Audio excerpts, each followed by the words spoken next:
I pledge allegiance to the flag of the United States of America and to the republic for which it stands, one nation, under God, indivisible, with liberty and justice for all. And if we could remain standing for just a moment of silence.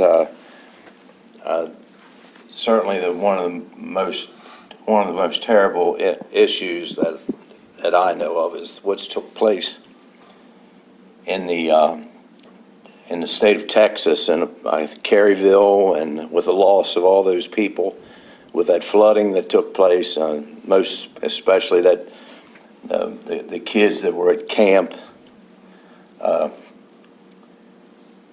If we could keep them in our prayers.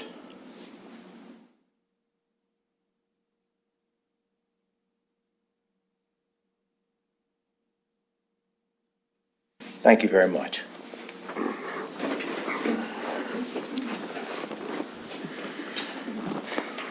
First up, we have a pretty extensive list of consent items. We have regular session minutes dated June 24th, 2025. We have the liquor minutes dated June the 24th, 2025. We have our public hearing minutes dated June 24th, 2025. We have some closed session minutes dated June 24th, 2025. Rock Hall Yacht Club School of Sailing is applying for a raffle only on July the 24th and 25th, 2025. We have Betterton Community Development Corporation is applying for a gaming device for August the 1st and August the 2nd, 2025. And we have Kent County Public Schools FY 2026 Annual Budget Certification Statement. Kent County Public Schools FY 2026 have an electronic transfer request. Environmental Operations Division of Midshore 2 Regional Landfill. It's a tipping fees approval to proceed with the purchase. 10 is in Environmental Operations Division FY 2026 for landfill, the monitoring contracts.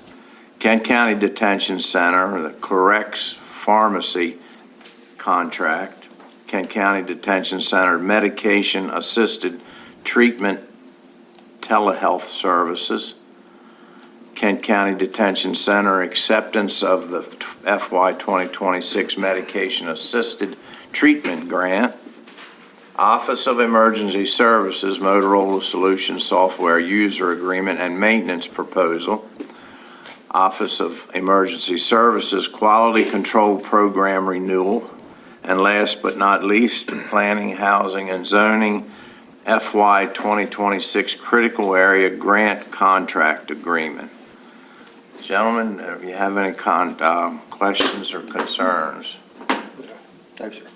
If we have none, then I'll entertain a motion. I'd like to make a motion to approve all 16 of the consent items as presented. Second. Got a motion and a second. All in favor say aye. Aye. Aye. All opposed? The ayes have it. Next up, we have our special recognition. Jill, you want to, if you want to come up and... Good morning. Good morning. So July is Parks and Recreation Month, and I just want the opportunity for our Parks and Rec Division to be recognized by a proclamation read by the Kent County Commissioners. I feel like I have the hardest working team in Kent County, but they do. Everything that we do, they do. It's not me. All the programs that we do, all the pools, the leagues, it's all them. They're the ones behind the scenes working every single day and working hard for the citizens of Kent County, and they do a marvelous job, not only for myself, but I feel like for all the citizens of Kent County, and I certainly do appreciate each and every one of them. We do have a few new faces, so they're going to probably kill me for this, but I'm going to have them come up and introduce themselves, every single one of them. It's usually the comment they make is, yeah, we'll go, but do we have to say anything? So I think they can at least say their name and at least say their title. So we'll start with Greg, and he can come up and introduce himself, and then you guys can just follow behind Greg. Greg probably needs very little introduction. He's just speaking from a different department. Correct, correct. I'm Greg Welch, the program coordinator for sports and aquatics. Welcome. Thank you. Thank you for your work. I'm Jenny Faust. I do a lot of the facility monitor stuff, so for the pools and anything else that Jill needs. Thank you. I'm Michaela Wilson. I'm also a facilities monitor. Do pretty much everything, checking everybody in, selling all the access cards, pool passes, camp enrollments, and whatever other duties are assigned. Thank you. Very good. Nice to have Start you. new staff, and then I'll have the veteran staff introduce themselves as well. Right. Hi, I'm Haley Davis, formerly Warbert, and I am the admin specialist 1, and I pretty much am the assistant for Jill and her assistant and do anything that she needs. Very good. I'm Thank also you. the pool cashier supervisor. Very good. Hello, I'm Michelle Morgan, program coordinator. I take care of summer camps, special events, our after-school program, and whatever else needs to be done in the building. Very good. Thank you. Thank you. Hi, I'm Sandy Adams, Administrative Specialist to Parks and Rec. Very good. Thank you, sir. Thank you. Okay, Commissioner Nickerson is going to read the proclamation, and I just want to second on behalf of us, the job that you all done is fantastic. We get nothing but compliments about the parks, the community center, the beach, everything that you all take care of. We constantly get compliments, and when you got as many different personalities that visit these places, that's hard to get sometimes, but you managed to do it. So thank you very much for all your hard work, and that goes to you and your crew. Absolutely. All right, it's my pleasure to read this Kent County, Maryland proclamation, Parks and Recreation Month, July. Whereas Parks and Recreation is an integral part of communities throughout this country, including Kent County, and whereas Parks and Recreation promotes health and wellness, improving the physical and mental health of people who live near parks, and whereas Parks and Recreation encourages physical activities by providing space for popular sports, hiking trails, swimming pools, and many other activities designed to promote active lifestyles. And whereas Parks and Recreation programming and educational activities such as out-of-school time programming, youth sports, and environmental education are critical to childhood development. And whereas Parks and Recreation is fundamental to the environmental well-being of our community, and whereas parks and natural recreation areas ensure the ecological beauty of our community and provide a place for children and adults to connect with nature and recreate outdoors. And whereas Kent County recognizes the benefits derived from parks and recreation resources, now therefore, we the County Commissioners of Kent County, Maryland, do hereby proclaim July 2025 as Parks and Recreation Month in Kent County. Signed, the County Commissioners of Kent County, Maryland, Ronald H. Fithian, President, Albert H. Nickerson, Member, and John F. Price, Member. Thank you, guys.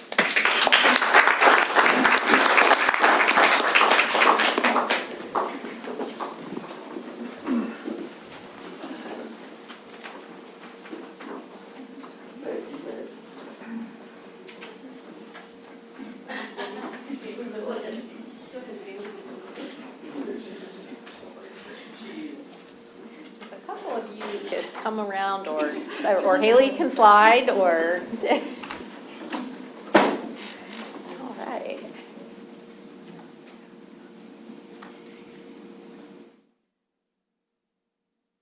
Thank you. Thank you all.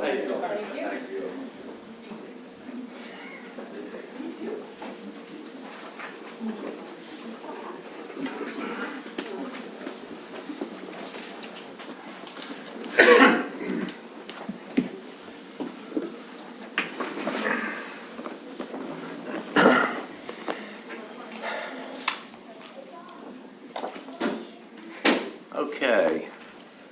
Tom, I hope we're getting ready to take care of this fox hunting club. Yes, dog this is kennel round 3. license. Seems like we've talked about this a lot of days. so- Yes, first round was the legislation that allowed it in the zoning district.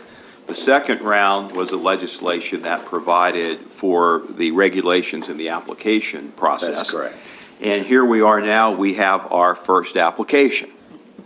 So today, the board may approve the application as written. You may approve it with conditions if you wish to impose any, or you could disapprove it or disapprove it. So the applicant is here with legal counsel, and there is one question I have for the clerk. Was this application advertised? Yes, we had a hearing, On the application? yes. Okay, very good, very good, okay. Just want to make sure that that is in the record that we did, okay? So we are ready to proceed. The applicant can present, and then the board can make its decision as to whether or not you wish to approve it as is, approve with conditions, or disapprove it. Sure. So we did our presentation during the public hearing, as you all heard. So, we're eager to answer any questions or, certainly hear the decision on how to move forward with this. And hopefully, we won't be back in front of you for at least a year when we have to renew. Very good. Gentlemen, any questions? I would ask that maybe you refresh my memory when it comes to the temporary. I know that's just going to be temporary while you're actually getting the kennels ready, I guess. So can you explain to me again, just briefly, how that's going to work? Because it's going to be at the same address. Sure. So the plan was to put it in another barn that we have, which is also not visible from Barrett Farm Road. And that is so that they can get to the property and become familiar with it sooner while we build the necessary pieces to complete the permanent kennel, which would be the fencing and the concrete pad. And they would be securely enclosed just like they have been at their two temporary locations, using the modular paneling that we have used through each one and will probably also use in the permanent kennel as well. And their routine would be the same, and it would not be disruptive, or it wouldn't be a different environment for them. There's a little dog yard fence that my house dogs use every once in a while. And that would sort of be their little turnout area while I was cleaning, and then they'd come back in. So that would essentially be I don't know if you had more specific questions other than that, but. I was just wondering how you were going to do that. I couldn't recall what you had told us. Yeah, it would just essentially be a modified version of their permanent kennel structure while we built that out, and they would be on the same property. But they would still be secured and in a discrete place where they couldn't see things on the road or be disturbed by things all the time. So it's a good option for them to adjust to the property. So Tom, if this application is approved today, how soon is it effective today? Yeah, I think we have, we have a sample application here. It's already prepared, so my understanding is it would be effective immediately if we go ahead and enter this. I also wanted to mention for the record that we did keep the record of the public hearing open after the date that we closed the public hearing, and there were no written comments received during that time period. Just want to put that in there. But yes, and initial approvals are probationary. So they will be back before you in 12 months. Hopefully, everything will be good in 12 months. But if you find everything in order and you don't have any additional conditions to impose, you can approve the license application. It would be effective for a period of a year, and then they'll come back next year. Okay. Any further questions? No, sir. Then I'll entertain a motion. I'd like to make a motion to approve the application as presented, and we wish them a lot of success and luck. Got a motion, do I have a second? Second. Motion and a second. All in favor, say aye. Aye. All opposed? The ayes have it. Thank you very much. Thank you. Now, you did say we won't see them back, not that we don't like talking to you, but this is done for a year now. For a year, and I have a feeling that if everything goes well and there's no issues, the process 12 months from now will be a little more streamlined. It'll be a little quicker So read. we'll miss you, you know. I bet you will. Thank you. Nice you very speaking with much. you, and good luck to you, Thank as for sure.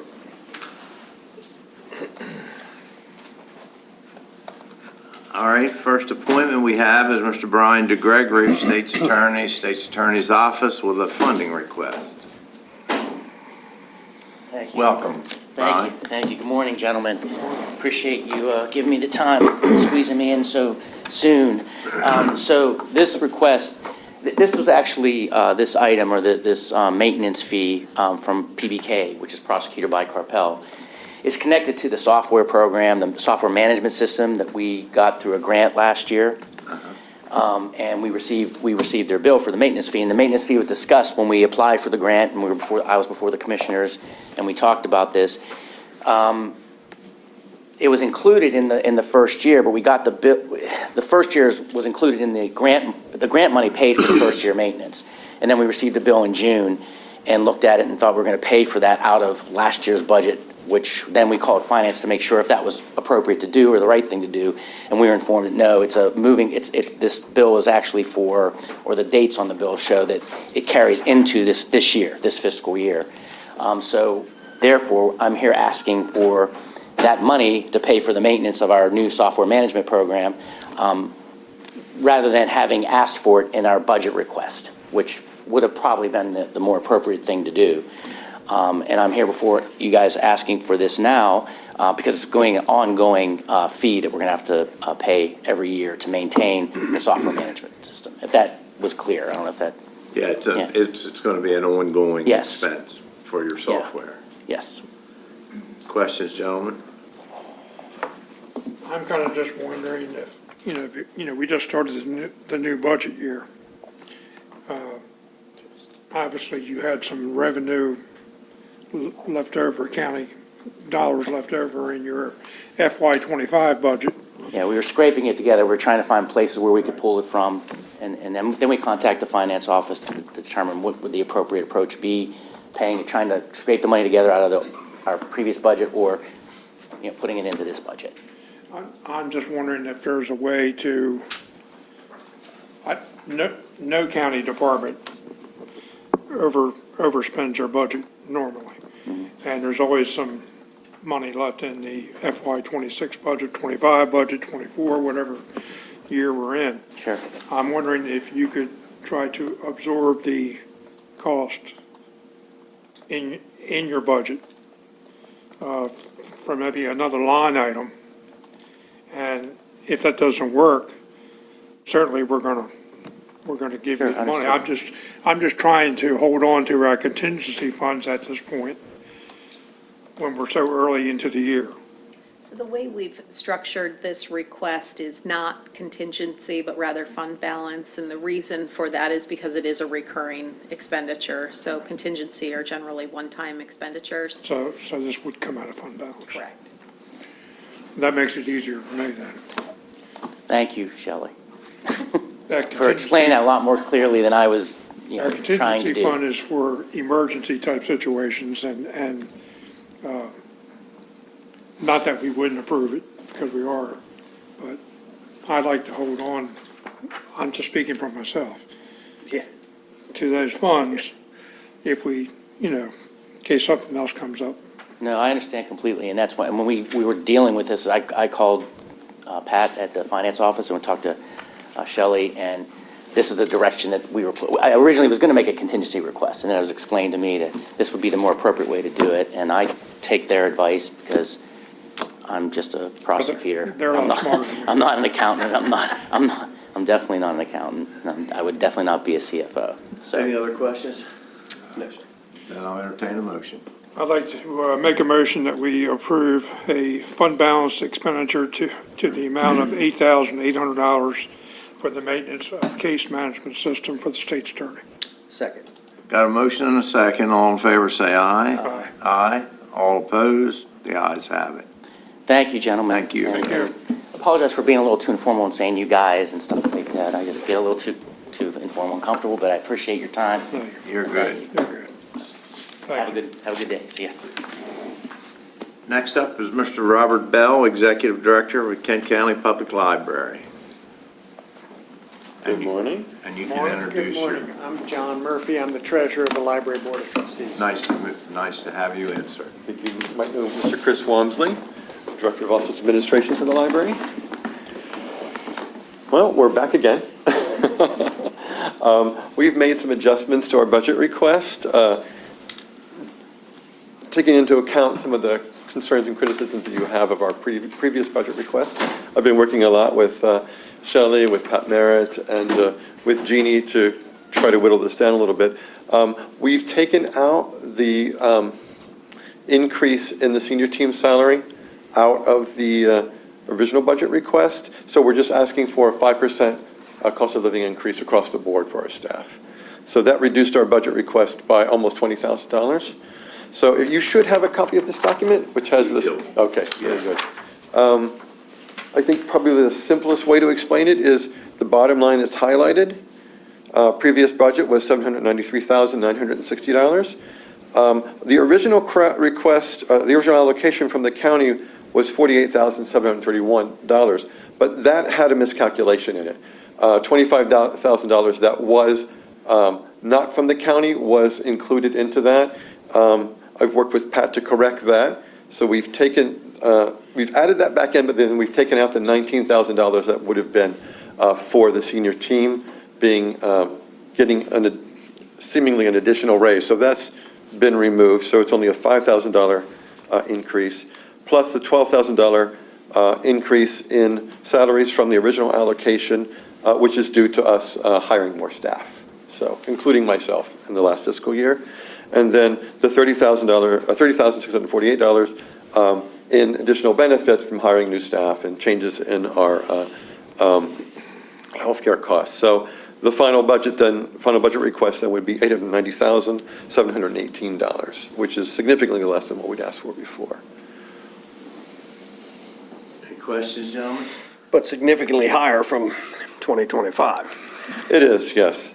And again, that's because of increase in staffing and increase in cost of benefits. But it's pretty much bare bones beyond that. It also includes in that $48,731, the $15,000 for the security cameras as well. So. Pat is here, as you know, she's been working behind the scenes, crunching the numbers. Of course, the library builds their budget, and we come at it from a slightly different angle. So, Pat, is there anything you'd like to add? I think you have a printout in your packet too that talks about the funding. Just to reiterate what Mr. Bell said, if we were to have allocated the library money in the same manner that we did to all of the other agencies, we allocated, our original allocation was $48,731. There were two misconceptions in there which netted out to $5,133. So if we were to add that in, it would get us up to $53,884, and that would be the figure that would be consistent with what we did with all of the other agencies, that we gave them dollars equivalent to a 5% salary increase and an equivalent benefit percentage increase. So that figure would be approximately $5,100 higher than we originally allocated. And what they're asking for in their request is an additional $42,874 above that for salaries and benefits for hiring actions that happened during FY25 that took them over budget. So I guess that's the two numbers I would point you to. The $53,884 would be equivalent with all other agencies, and then if you wanted to fund the additional request, they total an additional $42,874. I also I think it's worth noting that there are, I know you usually ask about fund balance resources, so the library does have two pockets of fund balance money. One is for operating reserves. There's $154,000 just under 155,000 there, that they keep 2 months in reserves as part of their policy, and there also is a pot of money for healthcare costs. They keep 20% of premiums reserved, and that's they have about $34,000 in that reserve fund. So I don't know if you have any questions about the fund balance. Questions, gentlemen? I don't know about questions, but comments. But at this stage, I mean, I just personally, I think that we should keep this consistent with what we've done with the other departments in the county. And the additional hires, I mean, we're asking all the other departments in the county to run a little leaner. I mean, this is more than a 10% increase over last year, if we fund everything. That's pretty significant with us facing what we're going to face. Next year is going to be even harder for all of us here, because of what we see coming down the road to us. And that's just what we know about. That's not even what will probably happen with Mr. Moore. But I mean, I do have a little bit of heartburn with the corrections I'm good with, but I have a little bit of heartburn with the other fund requests. If I can make a quick comment. These were not new positions. These were positions that had been already created and just weren't filled. So it's not like we created any new positions. I understand what you're saying, but we've also asked, we've eliminated some of those positions in the county, just because we had to. Understood. So, I mean, we asked that last year to eliminate. I can't remember exactly how many we've eliminated that weren't, they had been unoccupied for years, and we said, well, we're just going to have to eliminate them. So. I would say that we were understaffed until. I'm sure you would. 2025. I'm sure you would. We're trying to run. I'm sure you would, and I appreciate that. Okay. But I guarantee you, three other department heads in here, Sure. I bet if they got up here, they'd say that they're understaffed as well. The county's only got so much money. Sure. And that's where I'm coming from with this, is we only have so much money. Understood. And I appreciate your position, I do, I appreciate your position. Yeah, I'm the cream in the Oreo here.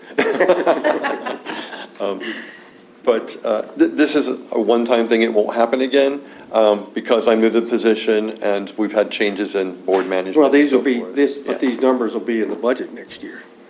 Right. These are all recurring. Correct, So- yes. But so there won't be a bigger ask next time because we'll be It's stable. $100,000 ask this time.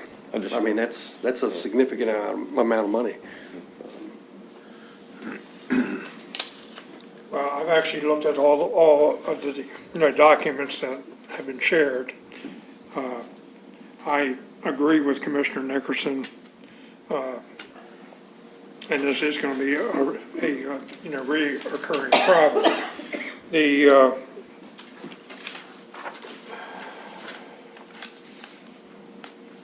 I do also believe, and I've said this before, as he's already pointed out, we try to be fair and consistent with everyone as we decide funding levels and so forth. And I feel strongly that we should try to keep it that way because that's the fairest way of supporting our agencies. So I'd like to make a motion. I would like to point out, I also read in some of the documentation that some of the new hires were actually brought in at a higher salary than the ones that they replaced. And I think I talked about this at our last meeting. When this happens, it's important for us to know when it happens, so that we can know about it, and it doesn't become a surprise to us. So, Mr. President, I'd like to make a motion that we do the correction for $5,153 for the Kent County Public Library. We got a motion, do I have a second? Second. Got a motion and a second, all in favor say aye. Aye. All opposed, the ayes have it, thank you. Thank you. Thank you. And look, if you run into trouble, I'm sorry? if you run into trouble throughout the year, just come to us. And if we can help you, we'll try to help you. Okay, thank you. Okay? Very good, thank you very much. Thank you.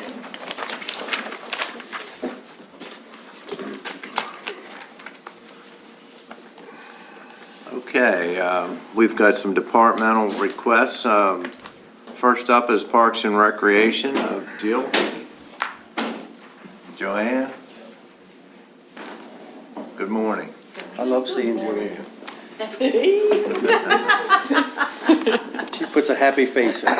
Yes. So I'll give you just a brief background, and then I'll turn it over to Joanne, and she'll go into more details on the grant that we would like to apply for. So as you guys are aware, we maintain the community garden at Turner's Creek Park, which is an educational and hands-on experimental learning for participants with our youth programs. We send out both of our Youth in Action and our Leaders Club group goes out. And it is also maintained by Wayne Gilchrist. So we feel like to improve their experience, and this ranges from children being out there from the ages of 4 to 13 and being able to use the garden to enrich our summer program, we'd like to seek to install a solar well. And I know Marvin and Joanne have been working hard on this grant. So I will turn it over to Joanne for the hopefully the good news for you. Thanks, Jill. So as Jill mentioned, this is an asset that's really used by children across the full age range in the Kent County Parks and Rec from age 4 to age 13. They go out to the community garden. They have opportunity to learn about gardening, concepts of it, grow vegetables, taste it. Currently, the garden is watered there's drums out at the site that are filled with water by Public Works. It is a little bit difficult for the children to fill buckets from that. And so, Parks and Rec believes that really the experience would be enhanced quite a bit by the digging and installation of a solar well. So this would require, no power to be run out to the site. Solar panels would power the well pump that would lead to an irrigation spigot. So Parks and Rec wouldn't have to deliver water. Children could manage it, be more of an enjoyable experience for them. So we put together a grant to support the cost of that. I will say this grant through the Chesapeake Bay Trust, we are requesting the maximum that they will allow, which is $10,000 per request, although we do expect that this is going to be about a $22,000 project. The hope is that this work would take place in FY27. And so even if we get this award, my work will be to continue to look for additional funding to fill that gap, but this would be step one in getting some of those funds together so that, with this, in time, we would be able to dig and install the solar well to have that financially sustainable, environmentally sustainable power source that the children could use, and just enhance their enjoyment and use of the garden and that asset of the county. Very good. So this $22,000 project isn't going to be complete, if it's approved, isn't going to be complete until 2027. That is the ideal when we're looking to complete that project is during FY27. So at this stage, we're just looking for approval to request this grant. We're talking about next year. Well, yes. FY27. Yes. Yes. So the approval would be to submit an application for this grant. Hopefully, if we're awarded, we get $10,000 in hand that then we'd hold on to and continue to look for additional funding. But the work would not occur in FY26. Well, I think it's a great idea. And once again, you always come in with good news for us.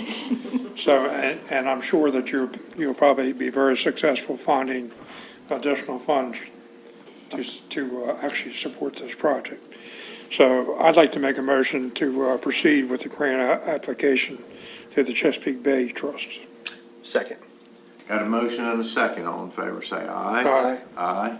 All opposed? The ayes have it. Sort of interested to see this thing work myself. If we just knew hope someone, so. like a retired congressman or something, that could pull some strings for us. We have to work on that. Thank you. You can tell him I said that.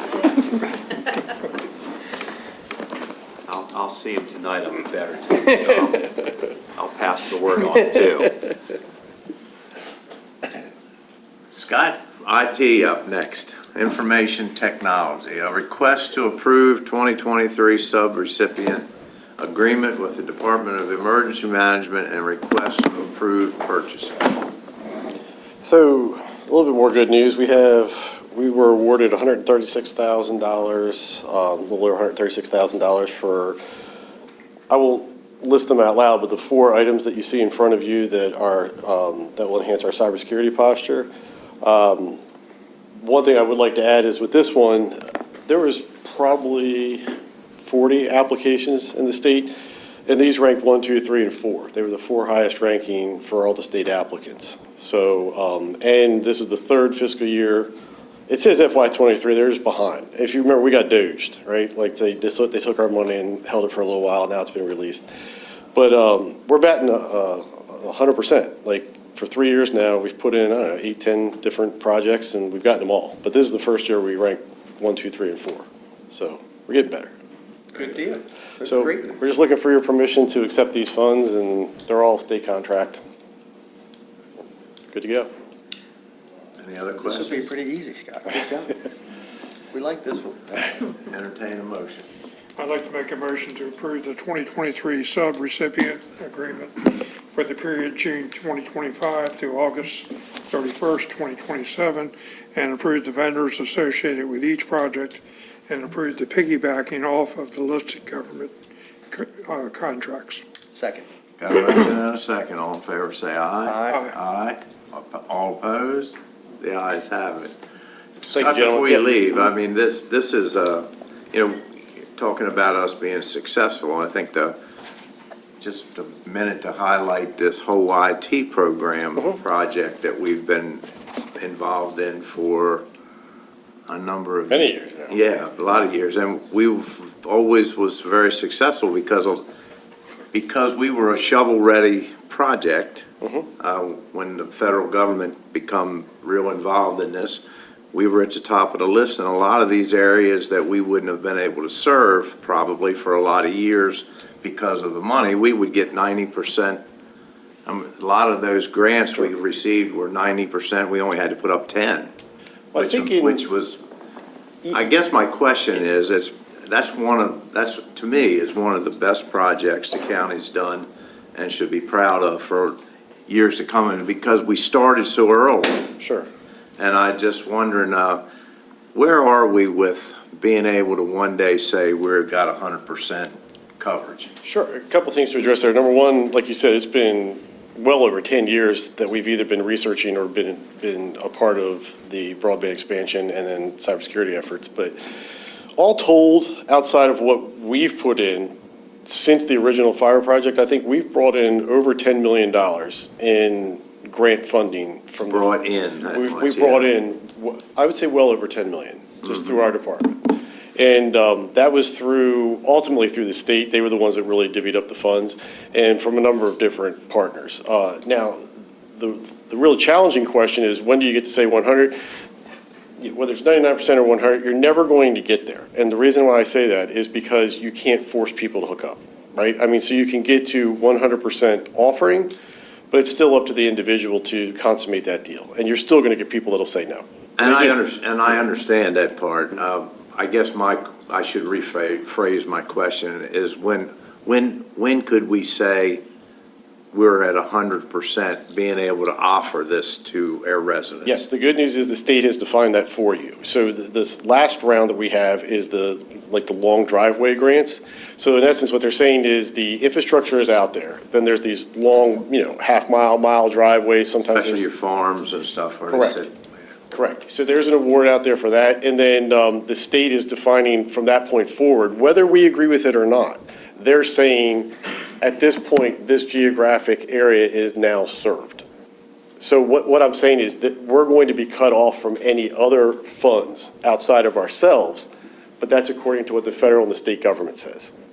So they sort of supersede our ability to define served and underserved, if that makes sense. So I think what I'm saying is you've done your job as far as the original investment, because remember, when you put that infrastructure in, you took something that at that time was 4 megabits down, 4 down, 1 up, and to 1,000, right? So you put the floor way up here. And so all these other companies that are coming in and all these federal grants and state grants that are coming in are now here and above. So, by coming in early on and setting that floor way up higher than anybody else, I would say, for most of the shore, I think that what you did was you made the competition that much greater. And so now you have some areas in Kent County, which you and I would have thought 10 years ago was impossible, to have 2 fiber providers fighting for customers. That was just unheard of. Right, yeah.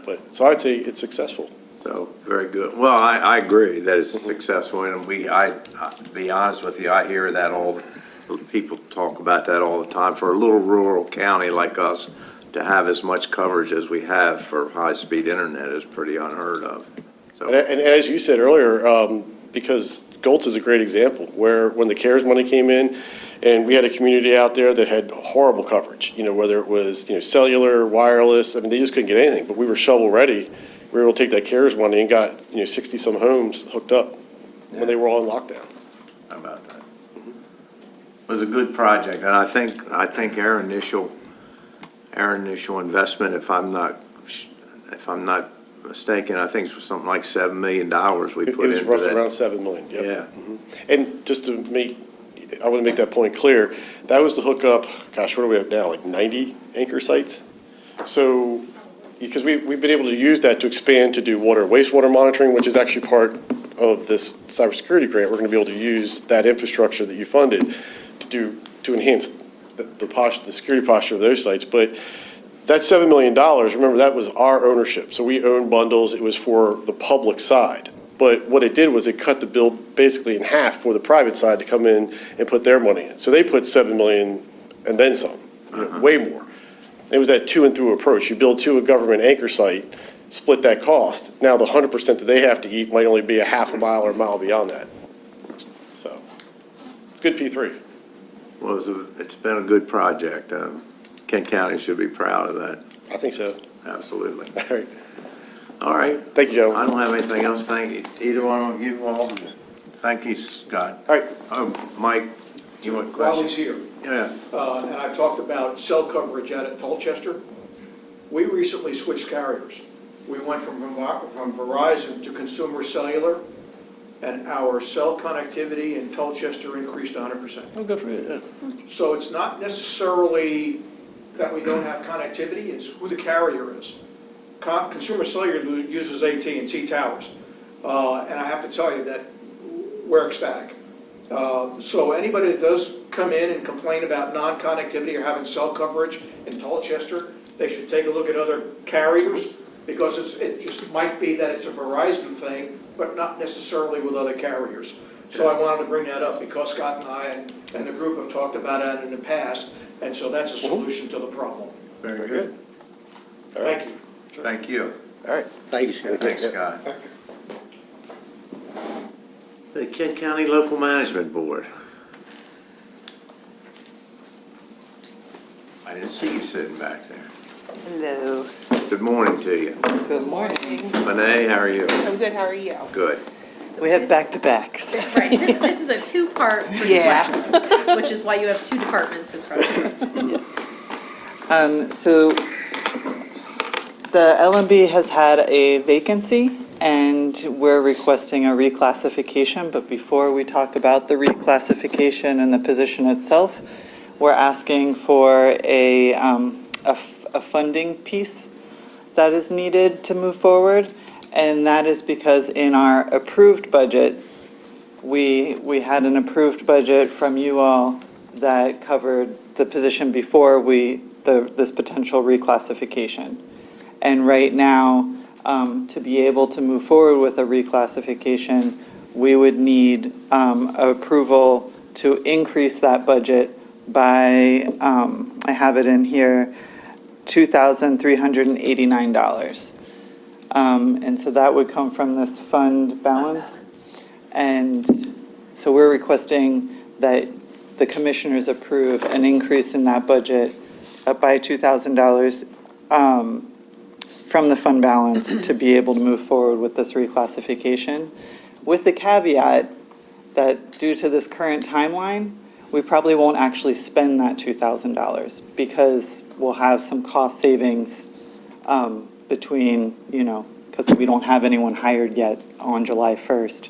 So by the time someone gets hired in, weeks to a month or so, that'll just be a moot point. But on paper, we need the approval to move forward. In other words, you don't think you're going to need it, but you got to get approval for it in case there's a mistake or something, or you do need it. They'll need it in the following years, Yeah. because the position will cost a little bit more than what was originally anticipated. And can you explain, it was an administrative position, and what is it that you're heading toward? What is the actual programmatic? So that's bordering more on our next agenda item, but in short, we had an admin one position in our office, and their role was very administrative and also supporting the local care team. So we were actually blending funds from the commissioner's office and the state from our local care team pot of money that is very restricted to just actions and tasks of the local care team. The reclassified position is going to be more of a fiscal specialist. So they would be a grade 5 fiscal specialist, slightly higher. And part of that is because we don't seem to need as much support with the local care team. Our local care team coordinator, Rachel Carmody, has that covered. But now the state is asking us to sustain a fiscal mapping project. And so that is a mandate by the state to do this much more budgetary fiscal analysis type of work. And we feel like we're going to need some more of that specific skill set in our office.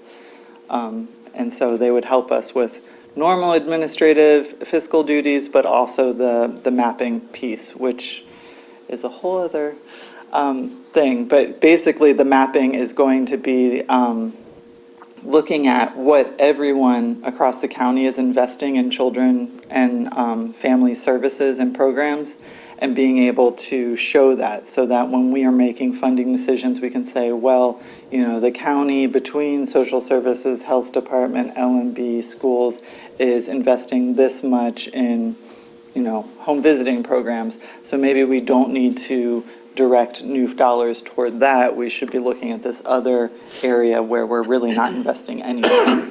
And so that tool will be able to really show our board and community members where dollars are going and the impact it's having. But Annette, you have something that you needed? Want to add something, anything? I think she said it well, yeah. I was just hearing about the reclassifying the position, so. Okay. Yeah, it's just, the admin one position is just turning into more of a fiscal. They'll, like she said, focus on the fiscal mapping as well as the department's grants and budget, so. Very good. Yeah. Gentlemen, any other further questions? No. They had me a No. mandate. I'll entertain a motion. Yeah, I heard that mandate. Yeah. Put back on the counties. the other thing I would add is that I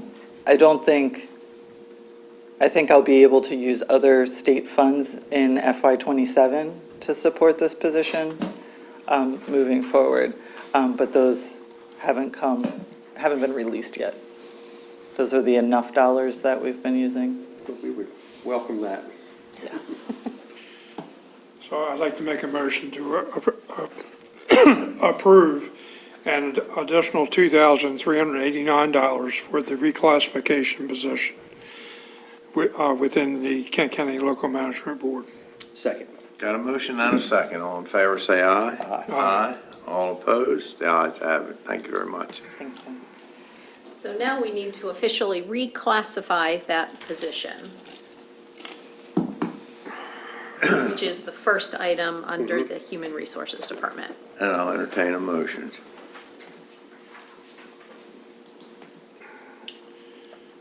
So, You got it? yeah.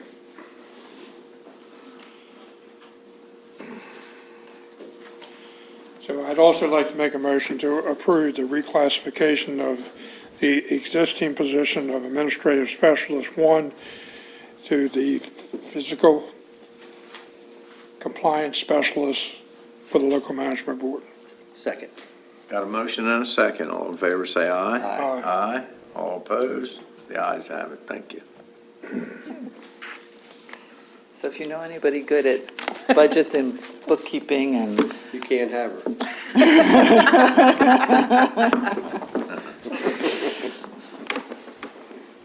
Thanks for coming in. Thank you. Now we have employee appreciation events. And I think we're going to go a little out of Yeah. order in the HR section. So what is the next one you would like to attack? And we'll come back to employee appreciation. Public Works, the environmental operations. Okay? We recently held interviews for this position, and we do have a recommended candidate, which I submitted before you. This candidate was selected based on his customer service experience as well as his past experience with a variety of different machinery, and we felt that he was best for the position.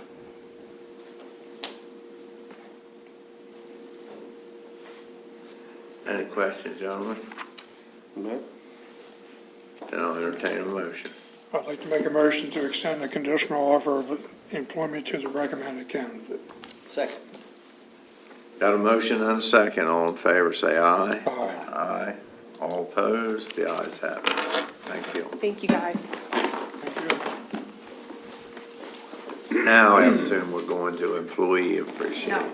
Not We're yet. gonna go Not out of yet. order again. Sorry, guys. Well, Just trying to make sure that there's adequate coverage in the office. So I just wanted to, Jen will be down to do the employee appreciation event after me.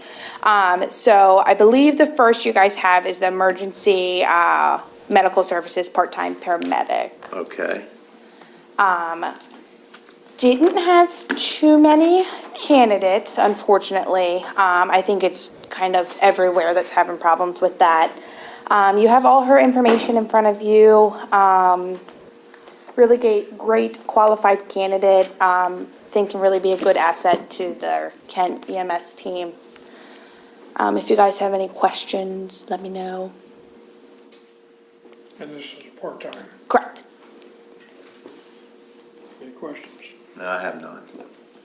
I'd like to make a motion to extend the conditional offer of employment to the recommended candidate. Second.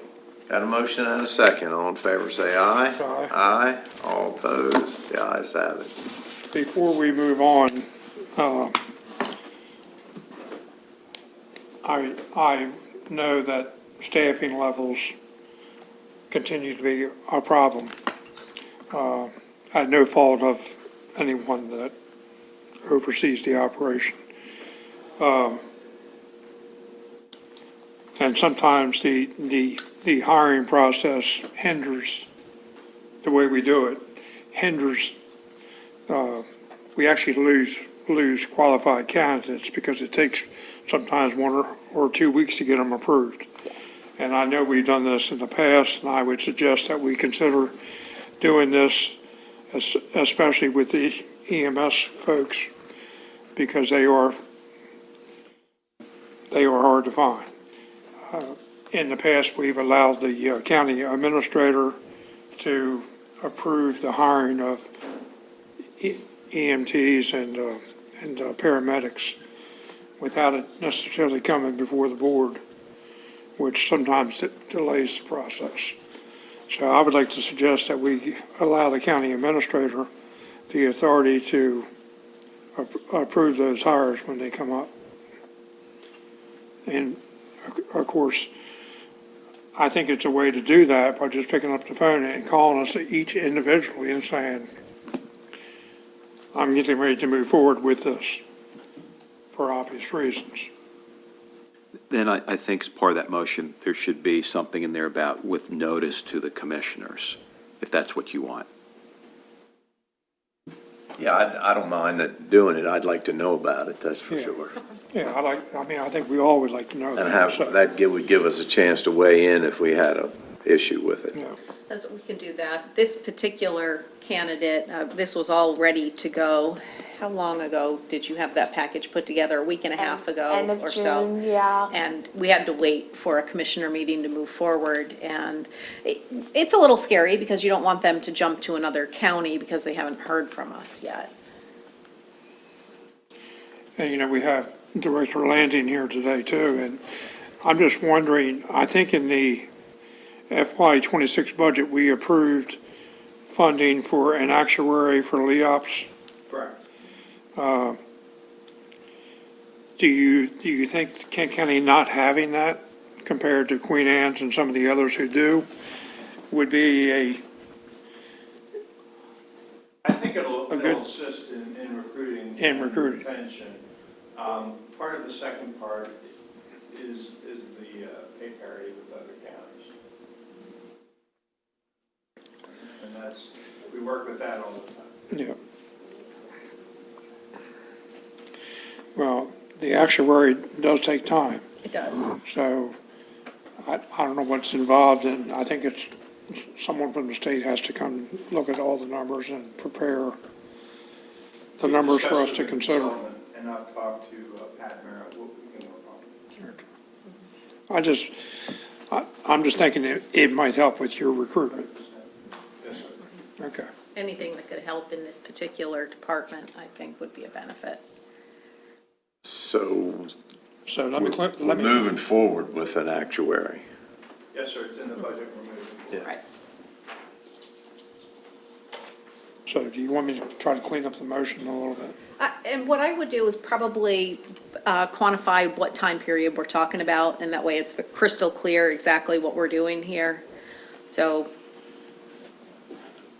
I would like to make a motion that we allow the county administrator to be authorized to authorize the hiring of EMS folks, both paramedic and EMTs, until the department becomes fully staffed. And that the commissioners are kept informed prior to the conditional offer. Second.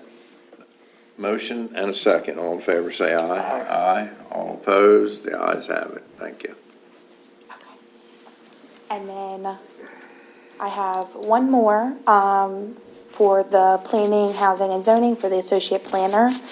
Had a lot of candidates apply, yes, a lot of applicants. Due to the qualifications of this job, a lot of them were not certainly qualified for it.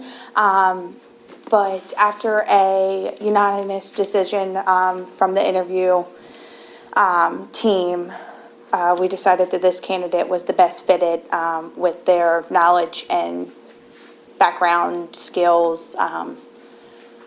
That would be really great to help out our planning committee, well, planning office, I should say.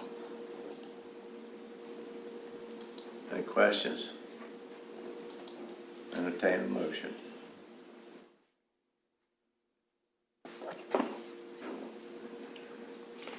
I'd like to make a motion to extend a conditional offer of employment to the recommended candidate. Second. Got a motion and a second. All in favor, say aye. Aye. Aye. All opposed? The ayes have it. Thank you, gentlemen. You guys have a good rest of your day. You do the same.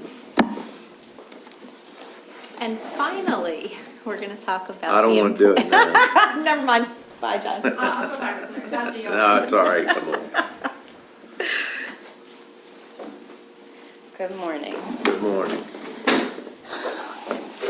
Okay. Yes. We've done all the hires at this point.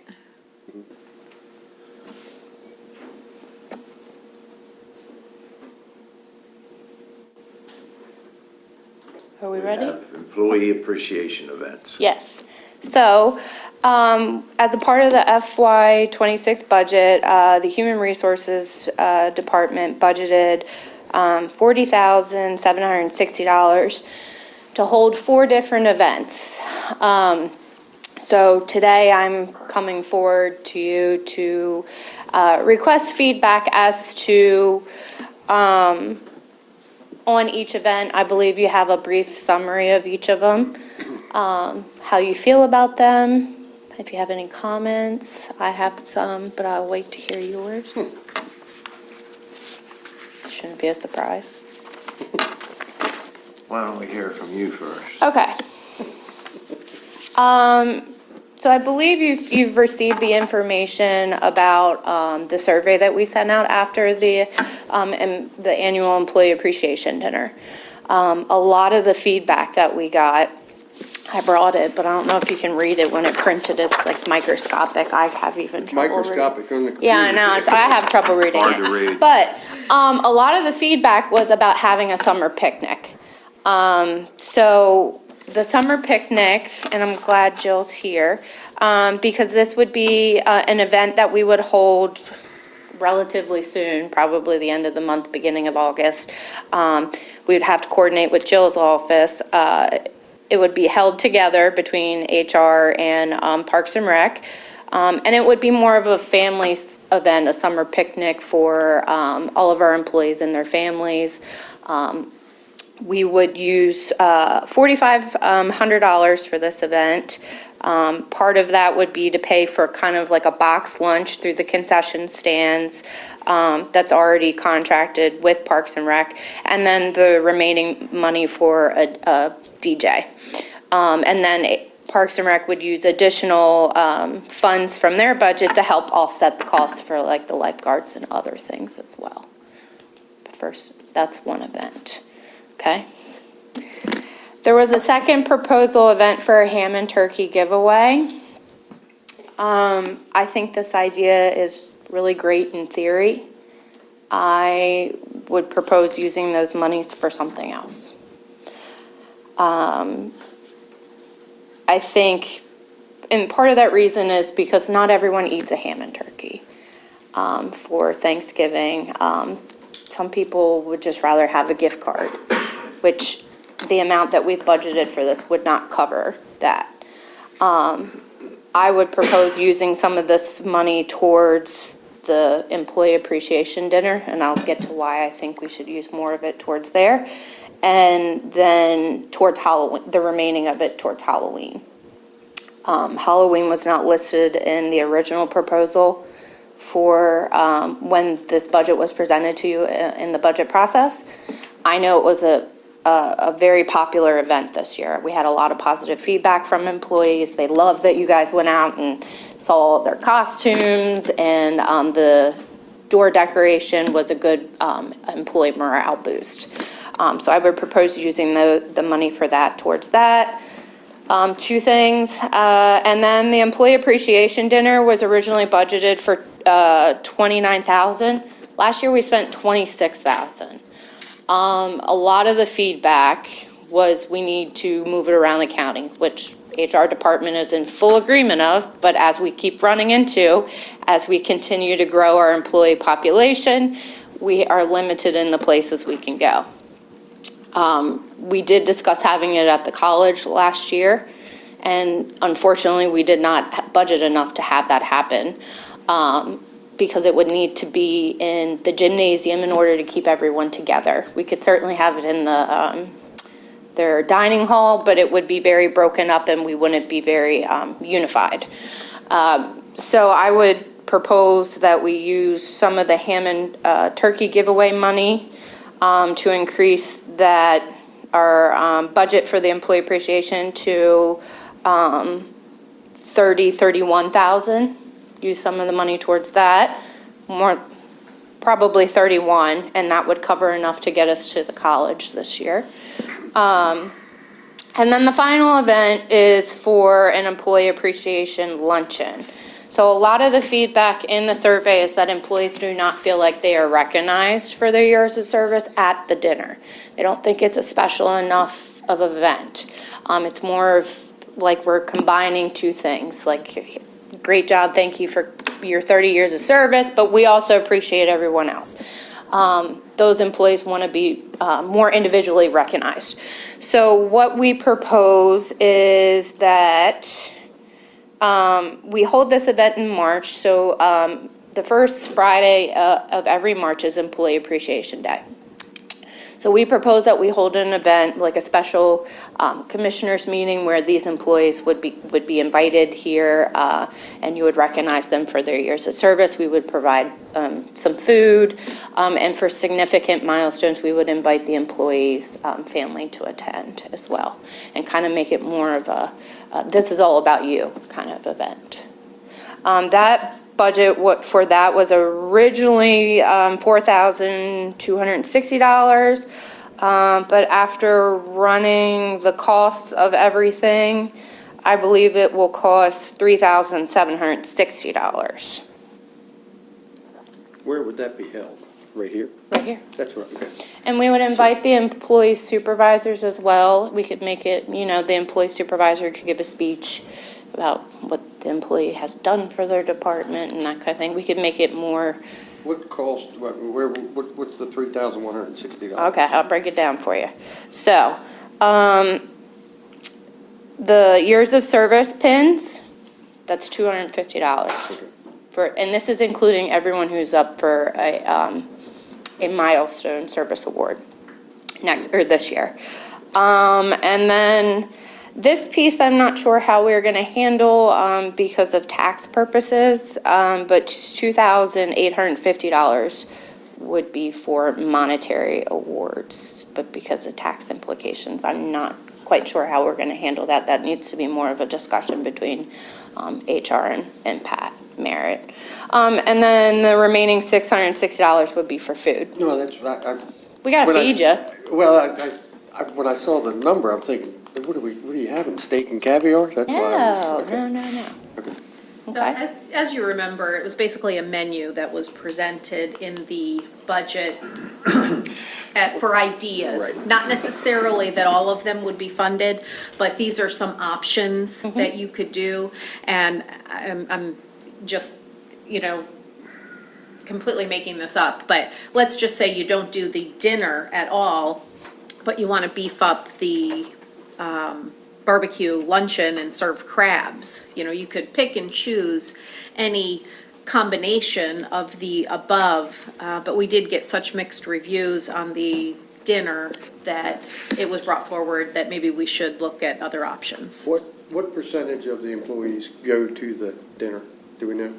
I thought we had a number. I think we did at one point. I believe it's I was gonna say. it's around half, Right, yeah. but a little less than A that. little less than half. Yeah, And I think the reason that we kind of thought about turkey or ham giveaways, because then we knew everybody would get something.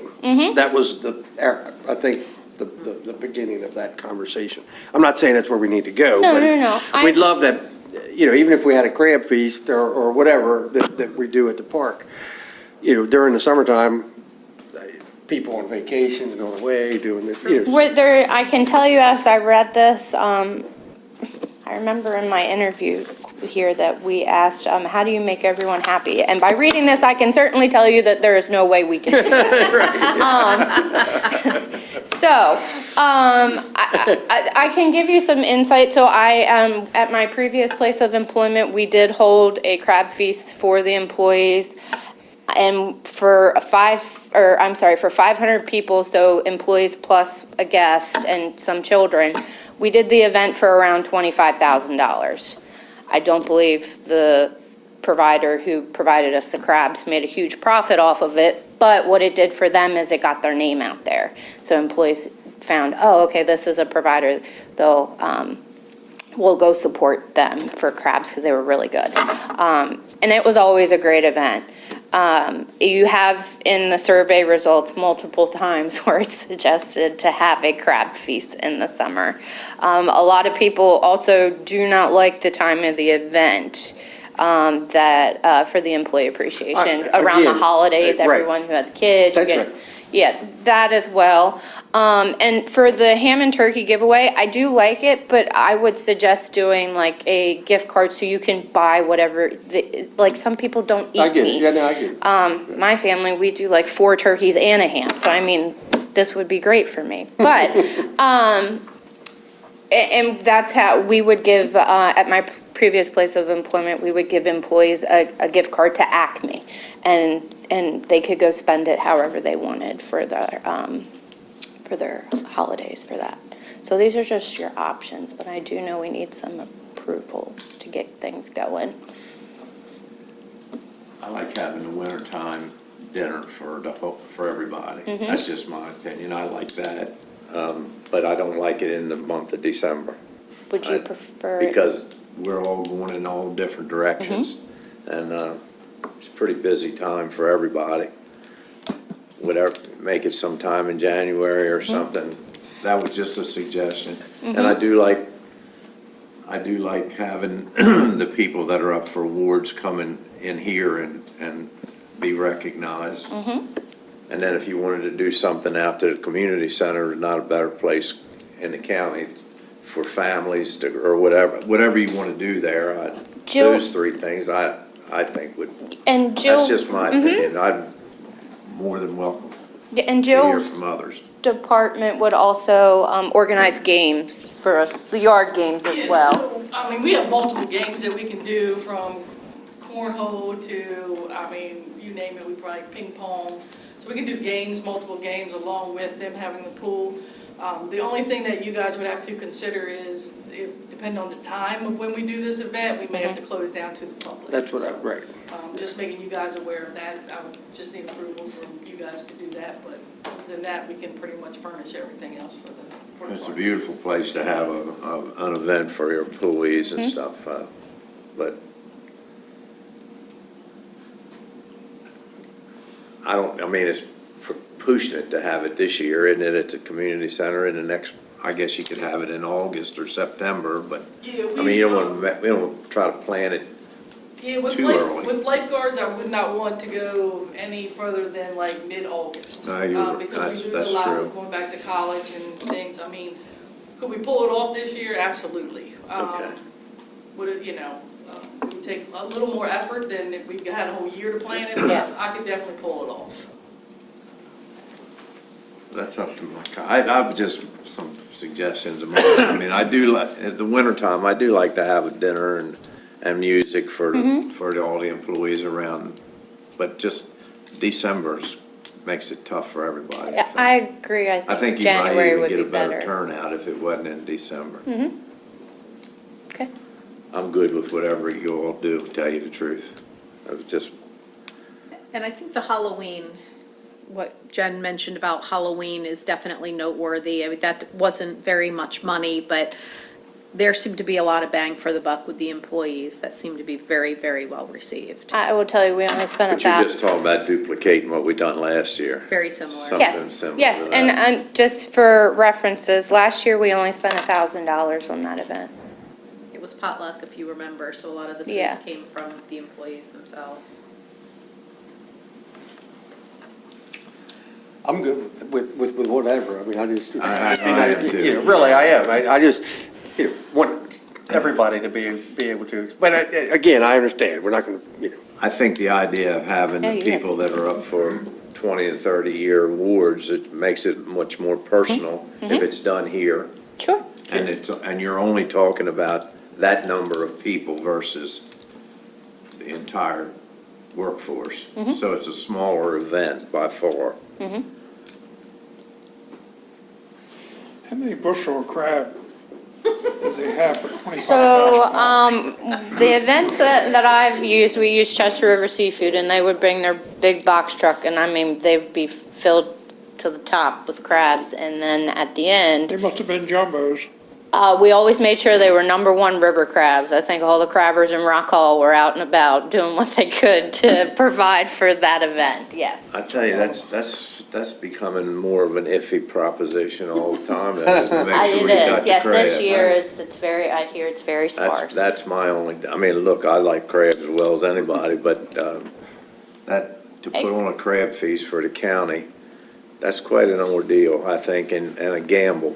Well, we could Well, plan you know, for there's it better good maybe there's next good year. crabbers and there's bad crabs. Yeah, and there's a lot of dead crabs in the bay right now going on that because of bad water and stuff. And maybe You can't- next year It's just would a be little hard to better. depend on stuff Right, right now. next year might be a better deal for the crabs if you wanted to go that avenue. But you could also think outside the box. If you wanted to make this the big event, you could have a fish fry with a taco Catfish truck. is Yeah, plentiful. catfish with a taco truck and let people just decide what they wanted. So, I mean, there's really, the sky's the limit as far as how We you'd like could, to celebrate. Yeah, do kind of like a food truck event or get like a bunch of food trucks to come out. Look, the employees certainly deserve some of these events and to be recognized, and I'm all for it. I'm not gonna say what it should be, obviously, I mean, we've all got different opinions. I don't know how we come to a conclusion. Right, but exactly, which is exactly right. Yeah. I just threw out there, I like in the wintertime around the holidays, but not in December. We'll have a dinner, friend with dance like we usually do, and have something in the summer, so for a picnic for everybody. I mean, an event like the community center, I mean, that you don't get much better than that. I haven't said much other than I questioned the price of crabs. Yeah, we're all waiting. I also like the idea of a winter dinner, for the employees. And again, in January is probably mid-January, not the first part of it. Right. Would probably be a good time to do that. I agree. I like the idea in the summer of utilizing the community center and having a family-oriented celebration. Yeah, you bring the kids, Yeah. they can bring their kids and the whole family. And to, just speaking for me personally, just to give you some, for the summer event, for the event like this, while I enjoy all of my colleagues and the people that I work with, I spend more time with these people than I do my actual family. So to go to an event during a time of the weekend where I'm spending time with my family kind of takes away from that. Like, I really don't want to go spend time with other people that I just spent all week with. So having a family event where I can go do that, but also with my family would be nice as well. I think that's what we were talking about. If we had it out to the community center with all this, the pool and all the stuff that you have to offer, I would open it up to the employees and their families, their immediate family, their Yeah, not their husband cousins. or wife Yeah, and yeah. children, yeah. Mhm. And make it Do a a family real reunion. event. But it's my understanding that during the recession, and Commissioner Fithian, you certainly know this much better than I do, that is how the employees were thanked when you weren't doing the fancy winter event. There was some sort of event that was more like a barbecue, summer barbecue with families. And basically, the county shut down for the day as far as services to the public, and an event was held in Wharton. Do you remember? No, Okay. to be honest with you. I heard about it. I wasn't a part I of the county remember at this, that point. when I was a county employee in the 1990s, I remember there's some years that we had a summertime picnic event at Wharton Park. I remember that, and I also remember way back in the commissioner's hearing room when it was in the courthouse. You had the large sub that covered the whole table, and everybody kind of walked in and got some of that. But I do remember in the 1990s, there was a summer event at Wharton Park. And as far as moving it around, I'm pretty impressed with Betterton's Firehouse. I mean, if you're talking about moving it around, that seemed like, we went there for that 4-H fair. That looked like to me it was a pretty good sized room. I think they're capped at 220. Are they? Right, somewhere along in there. It's around there. Rock Hall is, I mean, it's the biggest. Rock Hall has the highest capacity, with the exception of the college and the right. gym. Right. But you have to schedule that around basketball season. Yeah. What's the college has something down on the river where the boathouse is. The pavilion? Well, no, not the pavilion. It's one of those new buildings. I think that they hold some events there from time to time. It's not big, it's not big. It's not big. Right, no. How about what was be the seating capacity at the auditorium at the community center, Jill? If you used the whole thing? It's 5 something. And I believe that we talked about if we had it there would, I'm not sure how the commissioners feel about this, but I believe we would not be allowed to have alcohol there. Correct. And logistically, there's no kitchen and, I mean, everything. There's a small kitchen, yes. But I mean, as far as to do the food for the dinners, if it were talking It's been about. there since I've been an employee, so within the last 10 years, I believe 1 year, it was out there. And the catering, Fish Whistle catered, and he just brings in Right. the big trucks. I gotta tell you, my favorite place in Kent County to have it is where we've had it out to the yacht club. I mean, other than the fact that we divide ourselves up a little bit. I mean, with 2 rooms where not everybody feels like they're a part of it, maybe, but it's kind of pretty, it's probably the most elegant place in the county, and it's supposed to be a special time, but And it's already decorated. it's and the decorated linens and it's and not the much work for us, so silverware, you the just pay the glassware. bill and, Right. so I agree with, if it was possible to spread it around the county, but that's a nice facility out there and they always do a great job, but, Well, you tell us where you want to have it and we'll make it happen. yeah. There's also, I know you like the idea of the winter, but it does open up more options if you hold it more like in the fall or the spring, to move it more around, because then we have the option of getting a tent in addition to where we would go. So like, for example, Red Acres, we could use their barn facility and then tack on a tent onto it to add more seating. But it would be ideally a little warmer, which is. It right at would, the end yeah, of we this. can't do that in the wintertime, because then, One thing you I mean, had we with that could, is a but it would be little bit more expensive. Questionable weather if you Right. hit the wrong weather. Correct, You'd be- yes. Just some other thoughts. Well, since you're on the party planning committee, we're gonna let you, Oh, wait a minute, you won't give her too much authority here. Now, but you bring up a good point, because in years past, we have had a committee, so we could establish a committee with the parameters, and they could come up with a plan and present it to you. And it could be a cross-department committee that represents county staff. What time of the year were you planning on having the recognition of We the need to- employees with their 5 So to that, 30 years? so that would be in March, March. on Employee Appreciation Day, or we could do it whenever you wanted, if you wanted. Well, I'll entertain a motion to at least get that piece done. What about the Agree on picnic? that. I'm gonna make a motion on other things, Okay, well, let Okay. me hear what it is. because I heard you all speak. So let's get it taken care of. Go ahead, put it together. I already know what this will be. We're not doing anything. Yeah, come on. You know better than that. The employees deserve to be Commissioners, you're gonna recognized. go crabbing in the morning. Hope for the best. So I would like to make a motion that we form a subcommittee or a committee to organize a summer family picnic at the community center, a January dinner to recognize employees, and in March, we host a employee recognition here at the Commissioner's office for their years of service, and that's it. And the committee can figure out how to put it all together. They can figure out how to put it all together and what they're gonna do. And what about the, if there is room to do events such as the Halloween?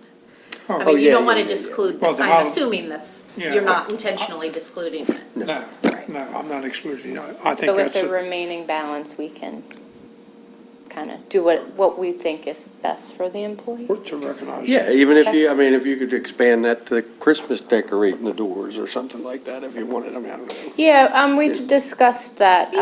We discussed it last year, but we didn't, have time and I think funds to Okay, do it. yeah. But I think we actually, no, I think we did we decorate? I think we kind of did. No, we did.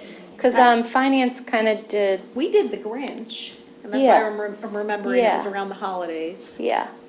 But it wasn't to the extent of what. Right. It was just each department go do their And thing. It employees wasn't did a holiday sweater. Mhm. Yeah. Yep. So we can still incorporate all So those the things. committee's gonna be 4 or 5 people that can, decide the best way to move these functions forward. And Yep. being you're gonna have it at the communities, one of them at the community center, I think Jill would be an obvious person to sit on your committee, and then Well, I'm sorry, while we're here, can we decide on a date so we don't have to come back and present that? In case we need to shut it down? Because we're kind of running out of time here for that event. What day would you prefer of the week? when? When? Probably not a Tuesday. When do you wanna do it? I'm just asking what day of the week. Do you want it on during the week? Well, I guess you would want it on the weekend. So we wouldn't have to close employee offices or county Yeah, I'm offices. thinking weekend, and because kids, and families, Husband, wives are Right. working, right. Have it Sunday? Sunday would be better. So just FYI, August 13 through 16 is the Mako conference. Right. But if you're looking at a Sunday, that doesn't mean the 17th wouldn't work. That's the St. John Bull Roast, big event, 17th. August 3rd or 10th, or for us. Well, the 10th would give you a little extra, one more extra week, so if 10th's good with everybody else, it's good with me.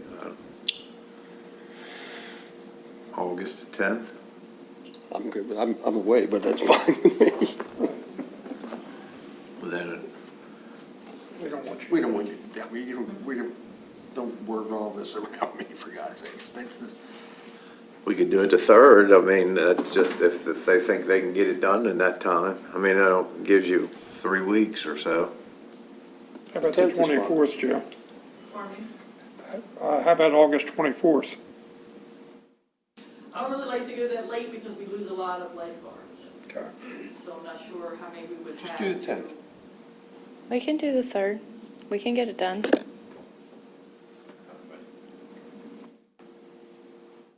August 3rd? We'll make it happen.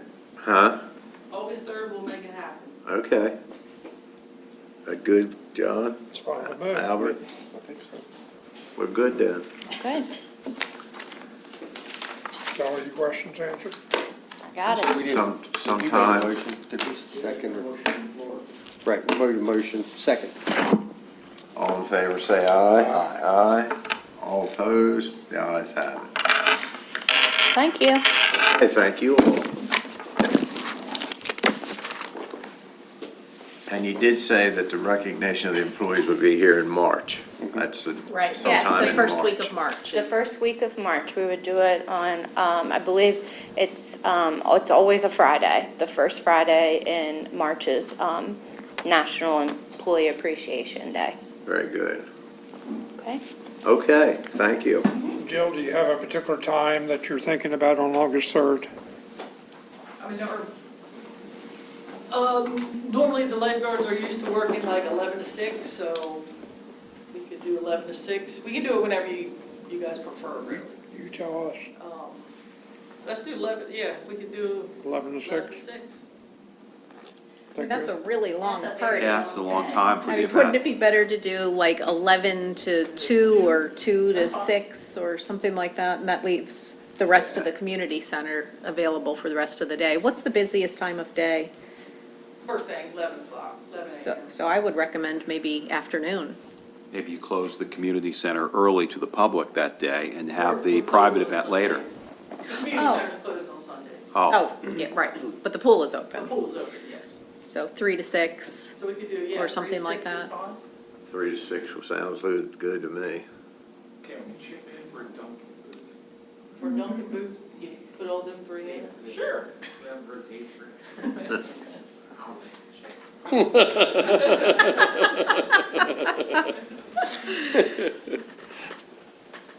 All right.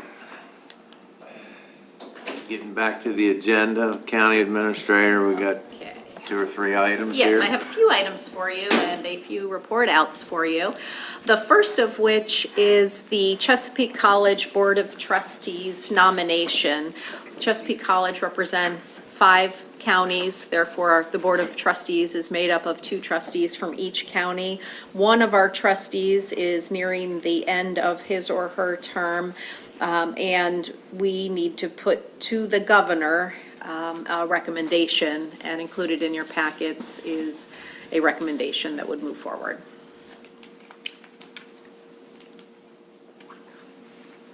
I strongly support the recommendation.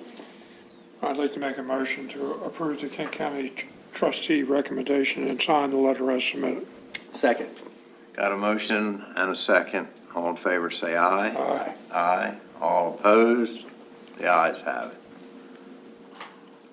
Thank you. Second, we have a request for a letter of support. This is entitled the Langford Watershed Alliance Project, and this is initiated by Washington College. They are applying for a grant from the National Fish and Wildlife Foundation. Included in your packet is a recommended letter of support. I'd like to make a motion to approve the letter of support to the National Fish and Wildlife Foundation, National Coastal Reliancy Fund for Washington College. Second. Got a motion and a second. All in favor, say aye. Aye. Aye. All opposed? The ayes have it. And finally, Joanne is going to be joining us for the next item. Because as a result of the national opioid settlement, Kent County has been in receipt of distributions. The state also is in receipt of distributions on behalf of Kent County. To access those funds, we need to put a process in place, and that will open up the gate so that we can apply to use the funds that the state has been receiving on our behalf. Until we put this process into place, that gate remains shut.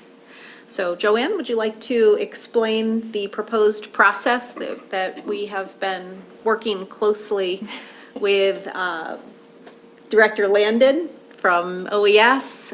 We've been working with Bill Webb at the Health Department, et cetera. So Joanne? Yes, absolutely. So as Shelley mentioned, there is the national opioid settlement that's including the manufacturers, Purdue Pharma, the distributors. The state of Maryland gets a portion of those funds. There is a set percentage then within the state of Maryland that will go to each county. So Kent County is entitled to an allocation of those funds that we are entitled to have. There are rules on how those funds have to be used within the settlement agreement and by Maryland state law for purposes of opioid prevention, mitigation, and harm reduction. And so those funds will accrue to the county on an annual basis, actually through 2038 right now through the settlement agreement. There's a portion that's being held for us by the state of Maryland. What's before you today is one piece of that process. There's going to be some subsequent parts that come for you. This resolution will first establish a special revenue fund by which the county can receive those funds and hold them separate so we can account for those and make sure that we're using them for authorized purposes. And then the second piece of this resolution will delegate the authority to set up a grants application process. So as I mentioned, we will get those settlement funds that come to Kent County, but they have very specific purposes for what they have to be used for opioid prevention, opioid education, opioid treatment, opioid harm reduction, et cetera. And so this will allow the county to take in applications for service providers in our community that provide those services, receive their applications for how they might use those funds to benefit Kent County residents. And then we could bring those applications to this body in front of the commissions for your ultimate approval on how we distribute those funds through a sub-grant process. So obviously, those grants would come to you for approval, but this resolution would allow us to set up that grant application process so that we could establish an application, put out a call for proposals for eligible providers in the community that provide services that are allowable to support with these uses of funds and collect those and have an annual process where as we get those funds allocated to us, we could pass those through and distribute them to our They have to put this plan providers. together before they'll release the funds, and they'll look at the plan and approve it, and then release the funds. So there's two parts of the process. Go ahead, Joanne. There are two parts of the process. So this is part one, which would establish that fund for us and allow us to establish a grant process. The second part, which is not before you yet, because the state has not. Today, not but will today. be in the very near future. Very near future. We are waiting for the state to update its required template. Is we then have to describe this process that we're implementing hopefully today to the state so that they can be assured that we at the county have a process to make sure that we're using the funds for their allowable purposes. We'll send that second piece that's not before you today off to the state for approval.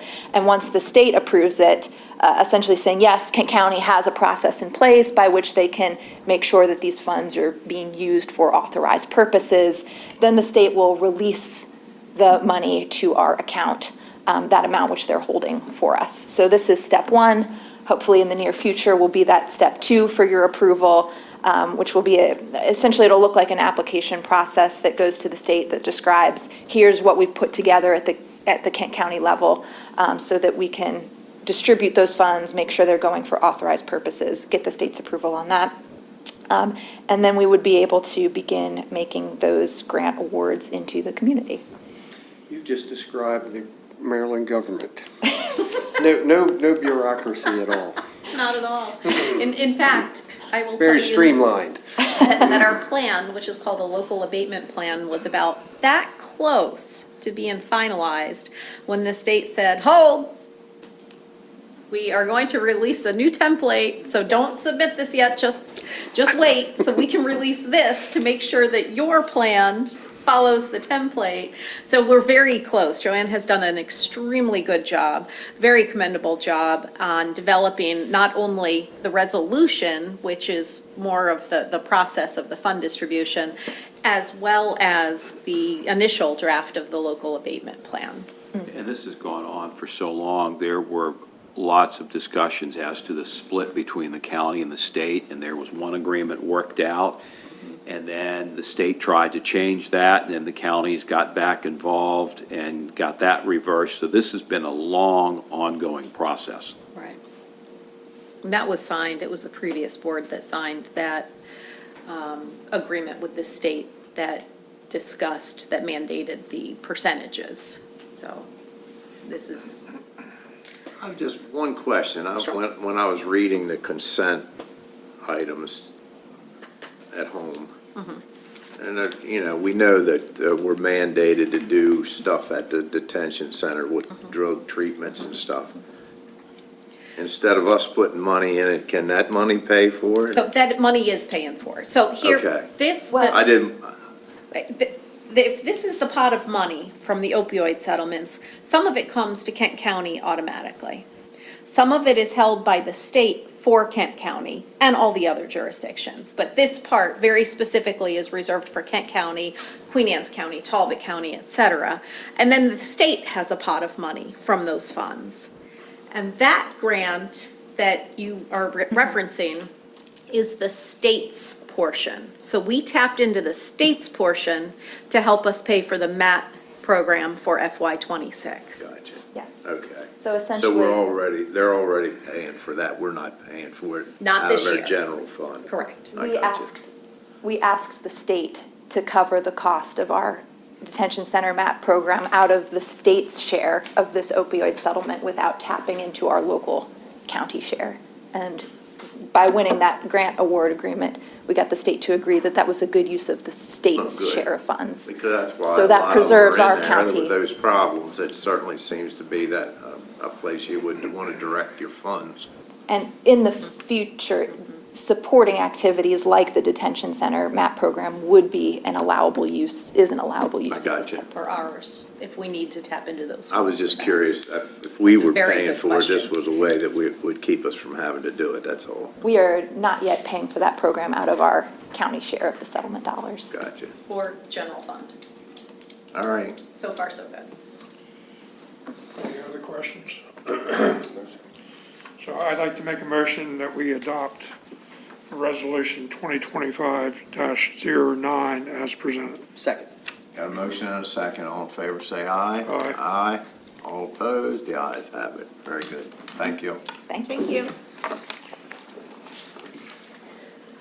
Okay, now I simply have a few report out items.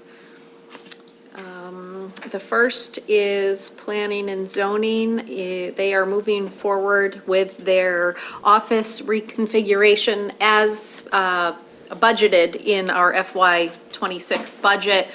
They had a quote that needed to be signed since the last meeting, so that has been signed, and we're moving forward with that. I have two public service, public service announcements for meetings, upcoming meetings. The first is a special work session with Senator Van Hollen and his office, as well as Eastern Neck Island and Blackwater Refuge. This is to be held on July 9th, 2025 at 12:15. This is a Zoom call, so we will all be present here, or feel free to take the call from somewhere else. I'm going to do it here. The hearing room will be available, and all of the other folks likely will be Zooming in. However, if anybody from Kent County would like to attend here in person instead of just on their individual device, that is an option. Secondly, next Tuesday at 2 p.m. at Kent County Middle School, that's 402 East Campus Avenue, in the Media Center, we are having a joint meeting, the county commissioners and the Board of Education, Kent County Board of Education, to discuss the Kent County Middle School projects, as well as any other ancillary discussions that may come up regarding facilities, Wharton Elementary School, the board office, etc. And finally, included for your information is the Kent County Public Library FY '26 transfer schedule. This was based on the approved budgeted amount for the library, so it will be amended to include that $5,153 that you reallocated to earlier today. And that is all I have for you this morning.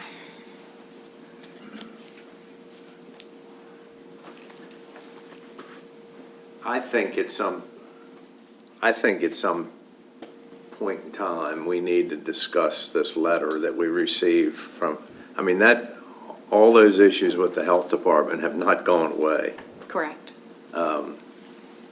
I think that was a lackluster response we received from the health department. I don't think I've ever been as disgusted with this, a state agency. And what really bothers me is that the article that was in the Kent County News was written perfectly. It was word for word. It was fine. But they keep referencing the Kent County Health Department as if, and how much of a failure it is. And talks about the Kent County Health Department, of which the only thing evidently that Kent County has to do with it is we pay a third of the money and we have our name on it, because we certainly don't have any say in the way it's run or the operation. I'll just say in my 27 years, and then nobody will even talk to you about it. I've never in my life had that done before or seen it done. I just can't imagine the state running something like that and ignoring the problems that we're facing in the county with it and just ignoring it as if this is the way it is and you'll just have to take it. But our name is on it. Bothers me tremendously. I don't know what the outcome will be, but talk about growing the economy of Maryland. And some, you could make an argument they've stymied the economy in Kent County unless you're going to build on water and sewer somewhere, because perk tests are about out of the question. I'm just venting a little bit, but I think rightfully so. I think I just don't think that it's been handled very good, and I just can't imagine the state won't even talk to us about a problem we have, whether they think they're going to be in court or not. I don't know. I don't know what else to do except be frustrated, I guess. But if it was up to me, we'd be sending a letter of disappointment in the way that this is being handled. But that's me. All right. Anything else? This is a time for the people of in the office here to respond to the commissioners. Mike, you had your hand up. So is there any way to change the name of the health department to say this is the state health department located in Kent? I mean, you're right. There's a direct association because it is the Kent County Health Department. Everybody thinks it's you guys. Oh, of course they do. So is there any process? We're supposed. You know why? Because the three of us are elected to run Kent County, which is becoming more questionable all the time with decisions like this. Yeah. I'm not sure how much we run with the solar and the ag and the solar problems and all that stuff should jam down our throat. I'm not sure how much we run Kent County anymore. It's not like it used to be, but just to ignore something that is affecting not just a couple people, it's affecting a lot of people throughout Kent County in some tremendous. I'll give you one example. One boy that had that approved perk test, all signed, sealed, and delivered, he was going to sell his house and build another one. He's got to move back into his old house now. These are major issues that people are, it's money, and a lot of money that's costing people.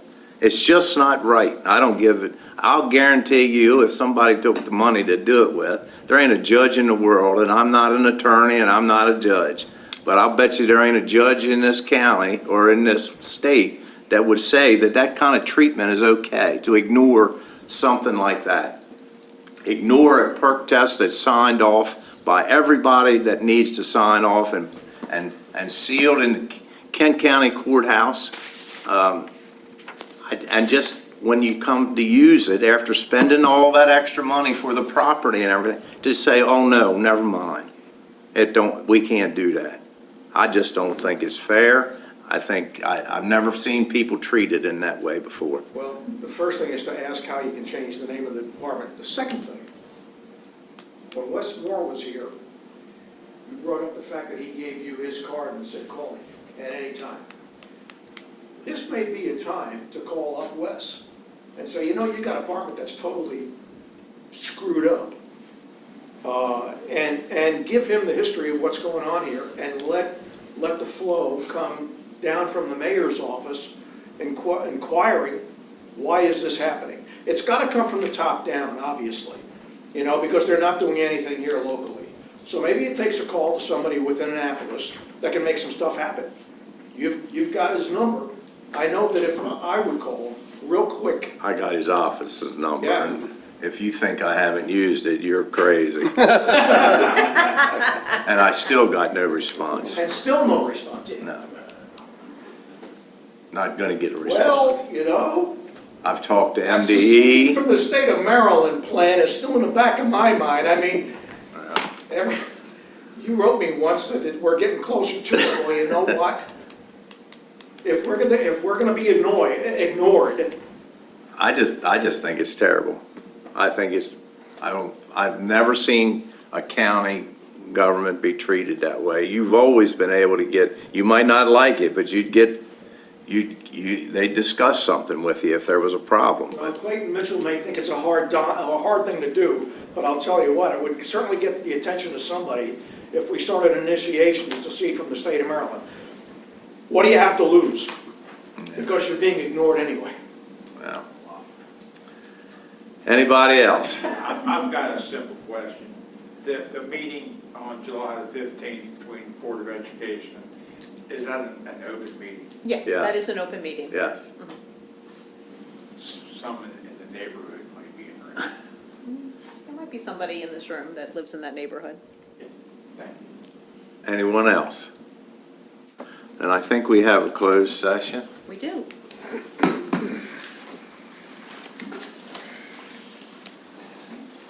So I'd like to make a motion to go into closed session under the Annotated Code of Maryland, General Provisions, Article 3-305B, 14, before a contract is awarded or bids are to discuss a matter directly related to a negotiating strategy or the contents of a bid or proposal. If public discussion or disclosure would adversely impact the ability of the public body to participate in the competitive bidding or proposal process. We intend to discuss and evaluate the request for the proposal regarding this acquisition of land. Second. Got a motion and a second. All in favor, say aye. To go into closed session. Aye. All in favor, say aye. Aye. All opposed, the ayes